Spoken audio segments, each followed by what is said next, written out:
Kaugnay pa rin ang investigasyon sa engkwentro sa Atimonan, Quezon kung saan 13 ang patay. Makakapanayam natin si Interior and Local Government Secretary Mar Rojas. Magandang umaga po, Secretary Rojas. Magandang umaga sa iyo, Cara, sa ating mga tagpakinig. May buntag. Okay, Secretary Rojas, isa sa mga nais ninyong linawin ay kung bakit kasama si Superintendent Hansel Marantan sa operasyon. Naiulat nga po ba na nasangkot na noon ang nasabing pulis na ito sa ilang madudugong shootout at nasampahan pa daw dati ng reklamo? May update na po ba tayo dito, sir? Ito po'y nililipon pa lahat itong mga datos at impormasyon sa personnel office ng PNP. At hindi pa sila nakakapag-submit ng report. Okay, pero Secretary Rojas, ilang beses nang nasabi na may nalabag daw na mga police operational procedures. Ano-ano po ba itong mga ito? Well, hindi ko gusto pangunahan yung fact-finding report, Cara. No? There are some obvious na mga pagkukulang tulad ng yung signage at saka bakit walang PNP na sasakyan, nasa checkpoint proper, yung coordination with the proper hierarchy sa PNP. Ito naman po ay kabahagi ng malawakang fact-finding at magiging kabahagi din ng malawakang investigation na isasagawa ng NBI. So, Secretary, totoo po ba na hindi naka-uniform yung ilang mga police doon mismo sa checkpoint na ito? Tama po, no? Yung si Superintendent Marantan ay naka-civilian.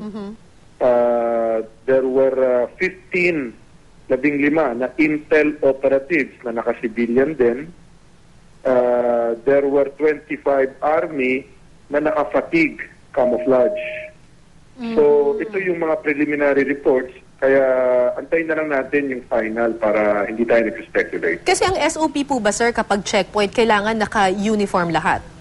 O dapat naman dahil kung ikay mamamayang nagmamaneho lang at may nakita kang nakabalandra doon at naka na mga sibilyan, hindi ka rin siguro ka rin. Hindi ka rin siguro titigil doon sa checkpoint kung naka-civilian yung mga nagpapara. Tama, kaya dapat naka-uniforme ng PNP, dapat may sasakyan ng PNP na naka-flashing light, dapat na may signage at itong nakatakdayan lahat sa PNP Operations Manual for Checkpoint. Pero Secretary, ang pahayag po nitong si Marantan, intelligence officer daw po kasi siya, kaya hindi daw siya dapat na naka-uniform. Ipagpaumanin mo na lang, Cara, hindi ko kadebate si Marantan. Siya po ay isa sa ilalim sa investigation at sa fact-finding. At kung ano man ang kinalakasan yan, ay yan ang lalabas. Okay, so sa ngayon po hindi pa malinaw kung ito nga ba talaga ay shootout o rub-out yung nangyari? Well, talagang hindi. At yan ang dahilan kung bakit may fact-finding at may investigation.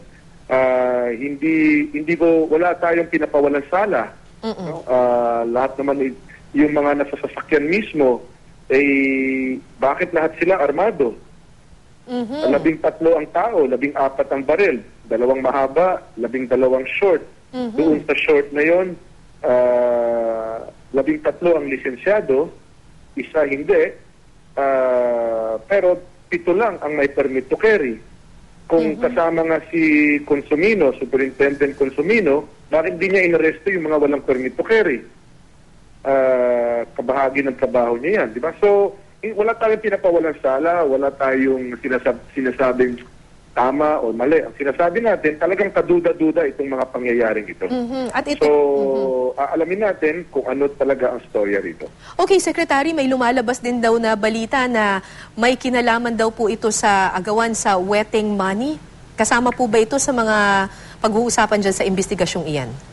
Kabahagi ito at wala po tayong i-exclude or wala po tayong sisinuhin, wala po tayong malawakang, walang whitewash po ito at sinusuportahan ng PNP yung utos ng Pangulo na NBI, independent third party, ang mag-imbestiga nito. Bagamat merong fact-finding sa PNP, para na walang bahid, walang kaduda-duda na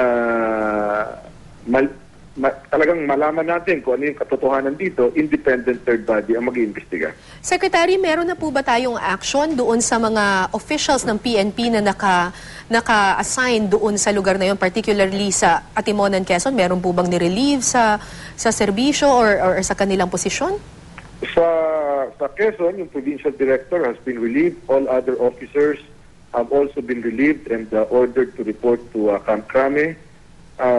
Lahat ng ibang non-commissioned na mga officers ng PNP, yung mga PO1, PO2 pa, ay nasa restrictive custody sa Camp Vicente Lim. Maraming salamat po, DILG Secretary Mar Rojas. Magandang umaga po. Thank you.